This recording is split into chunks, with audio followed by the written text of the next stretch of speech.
Hi there, I'm Duncan Moss, and I'd like to welcome you to my latest video blog. Today I'll be talking about the actor John Barrymore. I have a special interest in this gentleman because he went to the same school as me, which was King's College School, Wimbledon. And he was born in 1882 into a very theatrical family on both his father and his mother's side. He had two older siblings, that was Ethel, his sister, and Lionel, his brother. And his parents were Maurice and Georgie Barrymore. Sadly, he would lose his mother at quite a young age, and he was quite a troubled young man. He went to several schools where he got expelled. One for being intoxicated at the tender age of 13. Uh, Another school, he was in trouble, and as a punishment, he was made to read Dante's Inferno, a nice piece of bedtime reading with graphic illustrations. And he said later that that inspired him to become an artist, an illustrator of some kind. He didn't seem to be that interested in acting, whereas his brother and sister were from a very early age. And he was when he lost his mother, his father remarried, and he lost his virginity in his teens when his step mother seduced him. Um, his father took this quite troubled young man over to England, where for a year, John or Jack to his friends went to the same school as me, King's College School in Wimbledon. He was there just for a year. I don't know how he fared there, but he left after a year, and it's said that he slept with half the single women of Wimbledon. Um, I slept with the other half, and he then went to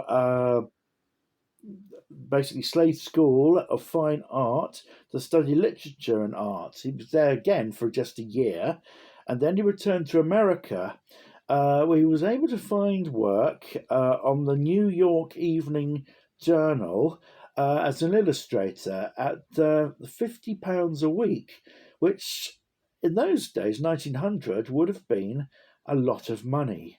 Uh, he had a very, very extravagant lifestyle that he found basically £50 a week was not enough. And he was lured by acting, not because he was in love with the profession or anything or the craft, but just basically because he wanted more money to finance his wine, women, and song. And his father persuaded him to be in a family production called Man of the World, which ran for a few performances.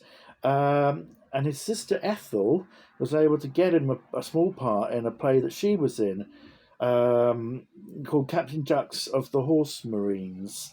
Uh, so he started slowly but surely to get more parts uh, in still small parts, but in more important productions. He joined a theatrical agency called McKee Rankin in 1903. Uh, and then in 1904, he got a small part in the Broadway production of a comedy called Glad of It.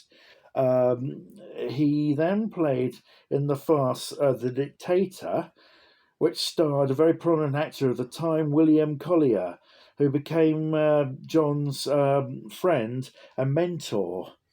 And although Collier was very, very unhappy with John's drinking and a tendency to be late. Um, they went over to the UK, and where some critics did praise John's performances.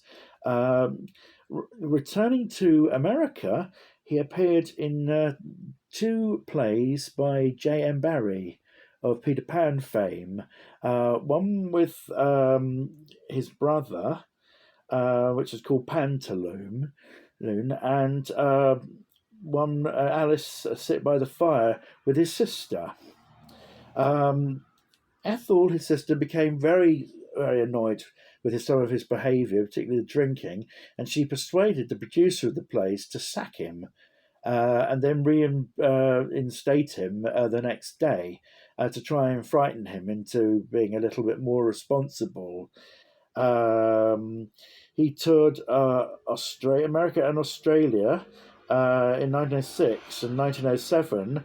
He played his first leading man role in a comedy, The Boys of Company B. His first massive success was in The Fortune Hunter, which ran for 345 performances in New York and on tour. So here, by now, he really was beginning to make waves.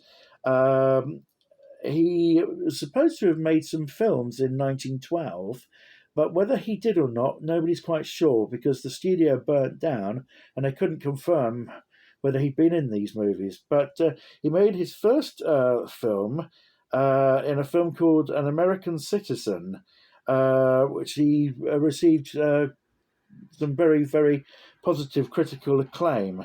Um, and Despite the films, of course, gave even more money than the theatre, although a lot of theatrical actors looked down their nose at films, feeling they were the poor man's sort of acting.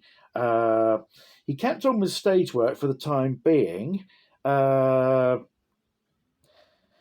um, he had a major success in a prison drama called Justice. Um, the First World War broke out, and he tried to join the American Army, but he was rejected because he had varicose veins. He was in a play with his brother Lionel called The Jest, where he got incredible reviews. Both the brothers did. Now, many people feel that Lionel was a better actor than John. I don't think that's true. I think they were both very good actors, but they were both very different. Uh, uh, Lionel, perhaps a bit more of a character actor, uh, but they were all three of them were superb uh, actors. Um, he had a film sensation in 1920 when he appeared in Dr. Jekyll and Mr. Hyde. And what impressed the director and the film crew was to turn from Jekyll into Hyde. They didn't need to use any special effects of any kind because he contorted his face, his very powerful face, in a way to make him turning into the monster. Then obviously he had makeup when he was playing when he had was in the Mr. Hyde permanently, but the transformation was very well received indeed. In fact, so what the whole film was, it was a massive smash hit, and as people were enjoying his performance in Dr. Jekyll and Mr. Hyde, he was in his first Shakespeare play, Richard III, to tremendous reviews. But very sadly, after 31 performances, he collapsed uh, and had a nervous breakdown because of he'd been driving himself too hard and also drinking very heavily. Um, he'd been more successful in Hamlet, which was a tremendous success, running and running and running right across America, and came to the UK. It had a very successful run in London. Uh, John then decided really to concentrate on films.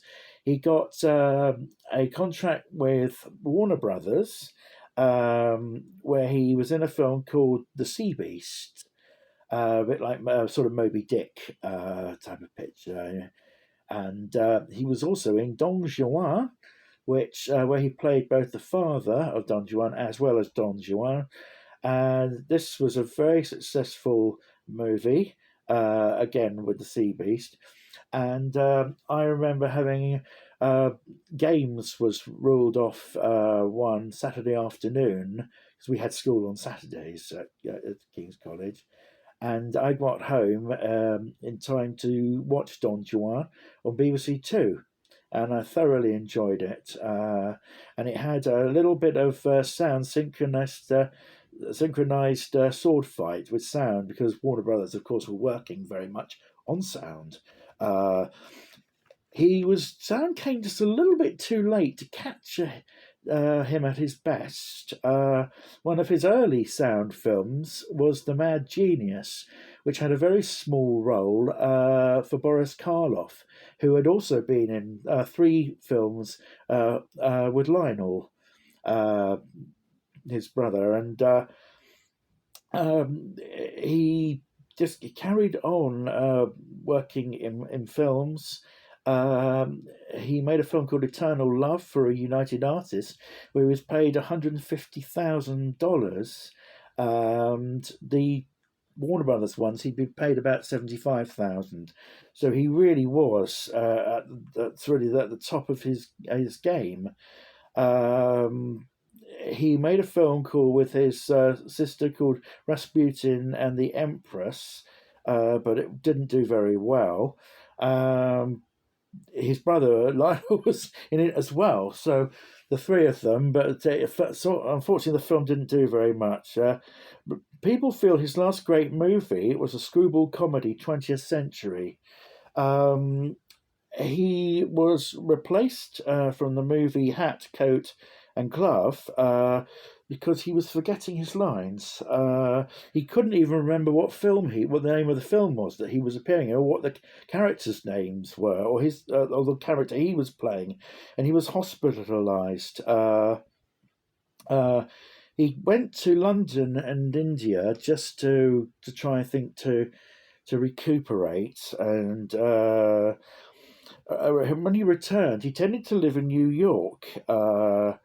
Um, and very sadly, then he was attacked by bronchitis and influenza.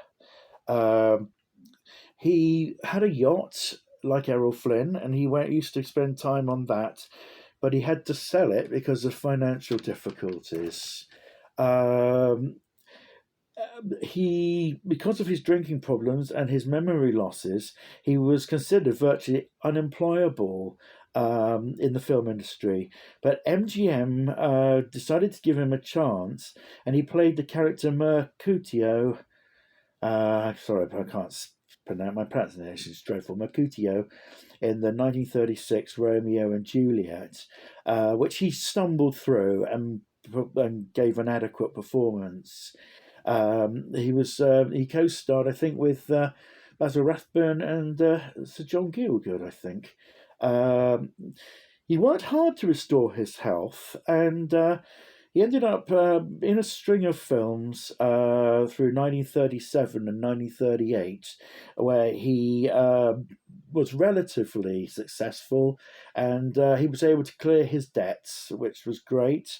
He was married four times, and in 1939 he was back on the stage in a play called My Dear Children. His memory loss was still very much apparent, so he decided for most of the play to ad lib.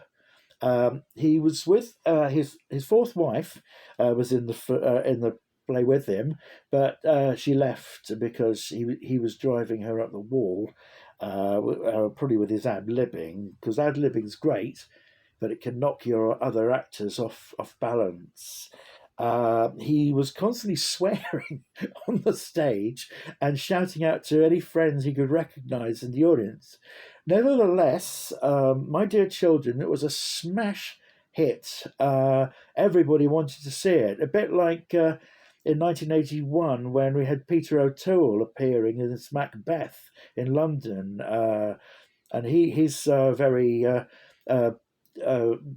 unusual unusual interpretation of the role brought people flocking to the theatre. Um, he was known. Um, his nickname was the Great Profile, which was after a film that he'd been in, where he played a parody character, a drunken, washed-out film star. He was, and his last film was Playmates, where again he sent himself up.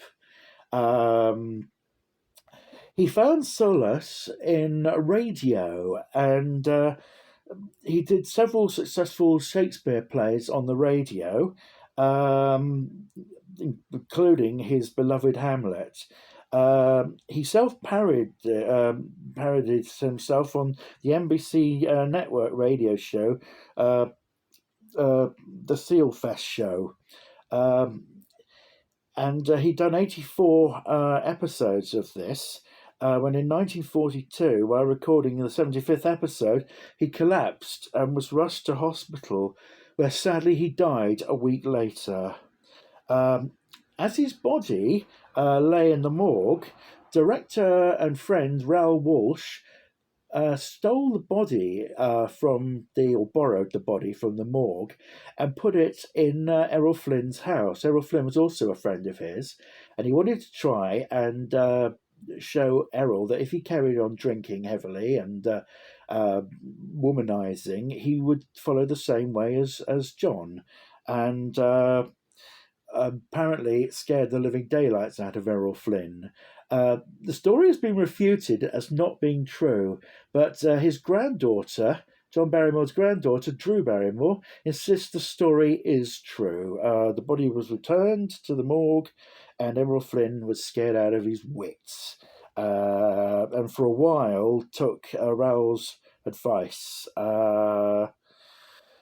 And of course, Errol Flynn would play John Barrymore in the film Too Much Too Soon in the 1950s, one of his last great performances by Errol Flynn.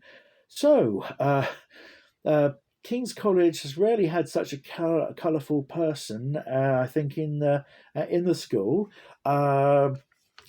It's well worth watching John Barrymore. I just wanted to acknowledge the sources of where I got a lot of the information for this video blog. One was Ephraim Katz's Cinema Encyclopedia, and also Peter Bogdanovich's fantastic interview book, Who the Devil Made That? And also, of course, dear old Wikipedia, and of course my own knowledge that I've known about him for years. I'm very proud that he went to the same school as me. So, ladies and gentlemen, if you enjoyed this, please take the like button or subscribe to my channel, or send to a friend. But in the end, all three Barrymores, and I've never seen Ethel, I don't think, in any of her work, but I've seen Lionel in plenty of work, such as It's a Wonderful Life. He played the horrible man who steals the money from Thomas Mitchell, and caused Jimmy Stewart to go bankrupt. But well worth exploring the Barrymores. And well, thank you very much for if you've got this far. God bless.